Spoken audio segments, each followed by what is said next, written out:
Hello there, I am the Wolf Spirit and today's video is about liberty versus tolerance. Should we defend bigotry? It doesn't take a genius to notice that a lot of political commentators on YouTube tend to have one thing in common: their love of freedom. YouTubers such as TheAmazingAtheist have defended free speech on multiple occasions. In this clip, TheAmazingAtheist responds to a comic that described the paradox of tolerance. I'm a free speech advocate. I try to speak out on free speech issues pretty frequently here on my YouTube channel as well as on my Twitter.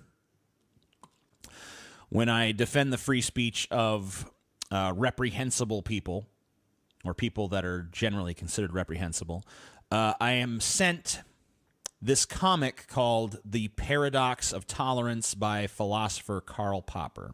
We have had fringe groups. We've had groups that were against the Chinese. We've had groups that were against black people like the KKK. We've had groups that were against Jews. We've had groups that were against gays like the Westboro Baptist Church. Tolerating them has not led us as a society down the road of intolerance. In fact, our society has become more and more tolerant with each progressive generation. Gay people couldn't get married 20 years ago. Couldn't get married 10 years ago, for that matter. That entire time that gay people were fighting for their rights, there were people in this society that were like, we hate queers, we hate queers. And you have to remember that at some point, the people who were saying, hey, there's nothing wrong with being gay, they were the fringe minority. And it was because we allowed freedom of speech. It was because we don't silence fringe opinions that gay people were able to fight for their rights in this country. It was because we don't silence opinions that we make no law silencing people. It was because of that people like Martin Luther King were able to fight for black civil rights. It was because we don't censor unpopular opinions that women were able to fight for their rights in this society. In my opinion, TJ seems to forget that while some forms of tolerance seem to come out on top over time, this has usually been through many years of oppression. This includes the killing of millions of Jews during World War II, people of color being oppressed during the time of apartheid, and gay people being discriminated against, just to name a few. Would it be more harmful to set boundaries that would have prevented this sort of bigotry from happening in the first place? I'm not going to pretend that I have a clear answer to that, but it does seem to me that certain boundaries, like anti-discrimination laws, have largely been a force for good. It is also important to distinguish criticism from outright hatred and contempt. Ask yourself this: what sort of fruitful conversation is there to be had with someone who hates a group of people at the very core of their beliefs? That's not to say that these people cannot change their minds at all, but at what cost? On the surface, this libertarian outlook seems like a very reasonable one indeed. I don't think anyone would deny the obvious upsides of having a complete freedom of opinion, but what happens if your opinion is at odds with another person? Politely disagreeing with someone is of course completely natural, but our beliefs are the things we tend to act on. If you don't believe that racism is a pressing matter, for example, you will likely not vote for someone whose goal is to fight racism. Not voting for something that's simply outside of your personal interests is by itself not outright bad.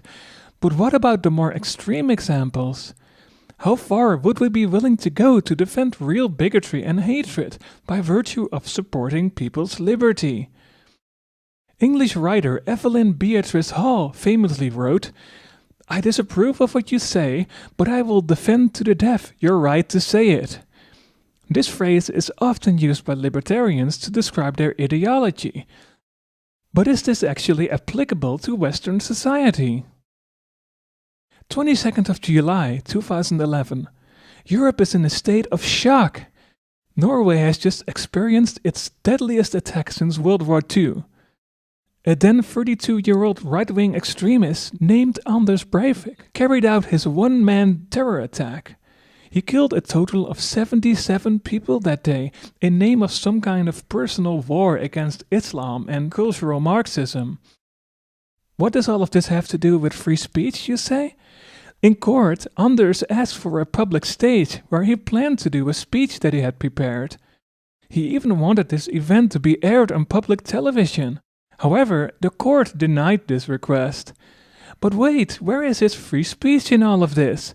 What happened to "I will defend to the death your right to say it"? Are European laws simply anti-free speech, or is there more to this? Food for thought, perhaps. Please don't misunderstand this as me being opposed to free speech. I think free speech is a wonderful thing to have, but someone's right to stretch their arm ends up my nose and vice versa. Instead of attacking laws that are meant to protect a certain class of people, simply oppose the rhetoric that put these laws in place in the first place.